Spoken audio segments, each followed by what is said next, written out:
नमस्कार, आप सभी का स्वागत है तिवारी एकेडमी में।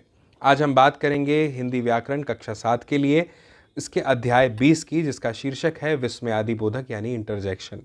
तो सबसे पहले स्क्रीन पर जैसा कि दिख रहा है आपको लिखा हुआ है कि विस्मयादि बोधक शब्द जो है इसका मतलब क्या होता है।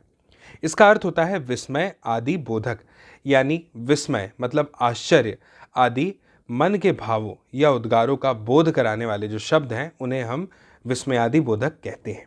विस्मय या आश्चर्य हमारे मन में कभी भी प्रकट हो सकता है, परिस्थिति जन्य है, और उनको यदि हम अपनी भाषा में प्रकट करें तो कुछ शब्दों का प्रयोग करते हैं जिससे पता चलता है कि हमें जो है वो आश्चर्य हुआ है। जैसे उदाहरण के लिए यहाँ पे लिखा हुआ है, आप देखिए, वाह भगवान, आखिर तुमने मेरी सुन ही ली। तो ये जो वाह भगवान शब्द यहाँ पे आया है, ये क्या बता रहा है हमें? पूरे वाक्य को पढ़ने के बाद समझ में आ रहा है कि ये खुशी प्रकट कर रहा है। एकदम आश्चर्य हो गया, खुशी मिल गई, इसलिए हम कह रहे हैं वाह भगवान, आखिर तुमने मेरी बात सुन ही ली।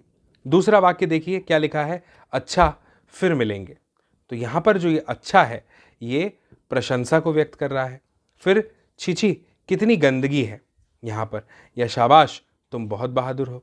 ओहो, तो यह सब तुमने बनाया है, बाप रे बाप इतनी दुर्घटना।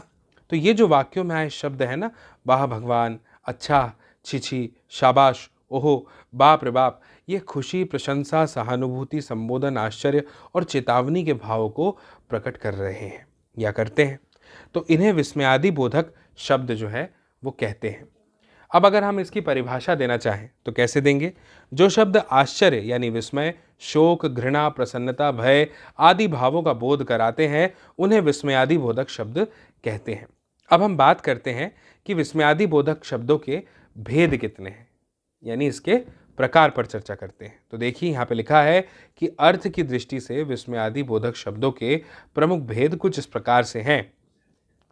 सबसे पहले है विस्मय बोधक, ये मन के आश्चर्य को प्रकट करता है। इसके उदाहरण सुनिएगा। सबसे पहला है सच, क्या ये सब हो सकता है? दूसरा, अरे नेहा गा भी लेती है। तो ये जो है हमें आश्चर्य को यहाँ पे व्यक्त कर रहे हैं ये शब्द, तो इसलिए यहाँ पे ये जो है ये विस्मय बोधक कहलाएंगे। कुछ होते हैं हर्ष बोधक विस्मयादि बोधक, जिनसे हर्ष का पता चलता है कि आश्चर्य तो हुआ है, लेकिन यहाँ पे हर्ष की वजह से जो है, जो हर्ष है वो आश्चर्य की वजह बनी है। जैसे आहा, तो तुम प्रथम आ ही गए, या फिर वाह कितना सुंदर मकान है, इस तरह से। इसके बाद है शक्ति बोधक, यानी ये मन के शोक और दुख को प्रकट करता है। शोक बोधक, जैसे हाय उसका पैर टूट गया, ओह तुम बहुत बीमार हो, इस तरह से। फिर है स्वीकार बोधक, यानी इसमें स्वीकार्य का भाव जो है वो प्रकट होता है। जैसे बिल्कुल तुमने उस समय सही कहा था, हाँ घूमने चले जाओ। कुछ होते हैं घृणा बोधक, जिससे घृणा का बोध हो, तिरस्कार का भाव प्रकट हो। जैसे धत तुम तो बिल्कुल बेकार हो, छिछी वह बहुत गंदा है, इस तरह से। कुछ होते हैं क्रोध बोधक, ये मन के क्रोध को प्रकट करता है। जैसे अरे मेरी बात मानना है या नहीं, या फिर चुप रहो वरना मार खाओगे, इस तरह से। इसके बाद है विवशता बोधक, ये वक्ता की विवशता को प्रकट करते हैं, यानी मजबूरी को। जैसे काश मैं आपकी सहायता कर सकता, कदाचित वह ऐसा न करता, इस तरह से। कुछ होते हैं भय सूचक, जिनसे मन के भय का प्राकट्य होता है। जैसे ओह माँ, यह सब क्या हो गया, बाप रे कितना भयंकर चेहरा है, हे भगवान मुझे बचा लो, हाय कुत्ते को दूर करो, इस तरह से। कुछ होते हैं संबोधन बोधक, संबोधन के लिए यहाँ पे जो है विस्मयादि बोधक का प्रयोग किया जाता है। जैसे सुनो यह काम आज खत्म हो जाना चाहिए, ए ये क्या कर रहे हो, अरे लड़के कहाँ जा रहे हो, अजी सुनते हो, इस तरह से। कुछ होते हैं आशीर्वाद बोधक, यहाँ पर आशीर्वाद का भाव प्रकट होता है। जैसे खूब फूलो फलो, जय हो, चिरंजीव रहो, जियो, इस तरह से। कभी कभी संज्ञा, सर्वनाम, विशेषण, क्रिया और अविकारी शब्द भी विस्मयादि बोधक के रूप में प्रयोग किए जाते हैं। संज्ञा की बात करें तो जैसे राम राम, सुदेश से ऐसी आशा न थी, इसको इस तरह से पढ़ेंगे, राम राम, सुरेश से ऐसी आशा न थी। सर्वनाम जैसे क्या राघव ने प्रतियोगिता जीत ली। इसके बाद विशेषण जैसे अच्छा तुम्हारी बात ही ठीक होगी। क्रिया कैसे होगी, जैसे जाओ अपना काम करो, इस तरह से। इन वाक्यों में राम राम, क्या, अच्छा और जाओ शब्द जो हैं वो विकारी हैं। इनका प्रयोग विस्मयादि बोधक के रूप में यहाँ पे हुआ है। अब थोड़ा अच्छे से समझिए विस्मयादि बोधक शब्द और उनके भाव। जैसे जो आश्चर्य बोधक हैं वो शब्द कौन कौन से हैं, जैसे क्या, अरे, अहो, है, सच, ओह, ओहो आदि इस तरह से। जो शोक बोधक है वो कैसे होंगे, उफ, आह, हाय, हे राम, राम राम इस तरह से। जो प्रशंसा बोधक है वो कैसे होंगे, वाह, धन्य, आहा इस तरह से। जो हर्ष बोधक है वो कैसे होंगे, शाबाश, वाह, अति सुंदर इस तरह से।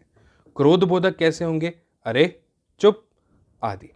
भय बोधक कैसे होंगे, हाय, बाप रे आदि इस तरह से।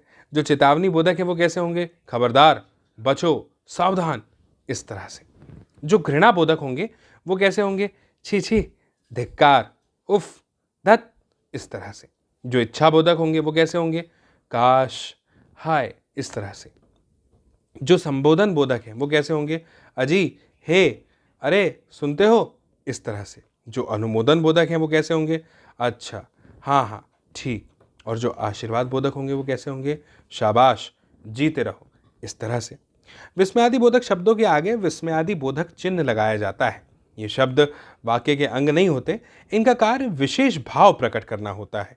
दो बातें ध्यान रखिएगा, जिन शब्दों से हृदय के विस्मय आदि आवेगों का बोध होता है उन्हें विस्मयादि बोधक कहा जाता है, और विस्मयादि बोधक शब्दों के साथ विस्मय सूचक चिन्ह, ये जो आपको दिख रहा है, ये अवश्य प्रयोग में लाया जाता है, प्रयोग होता है। ठीक है, मुझे उम्मीद है कि आपको यह छोटा सा अध्याय जो विस्मयादि बोधक यानी इंटरजेक्शन को हमें समझाता था, ये आपको ज़रूर समझ में आया होगा।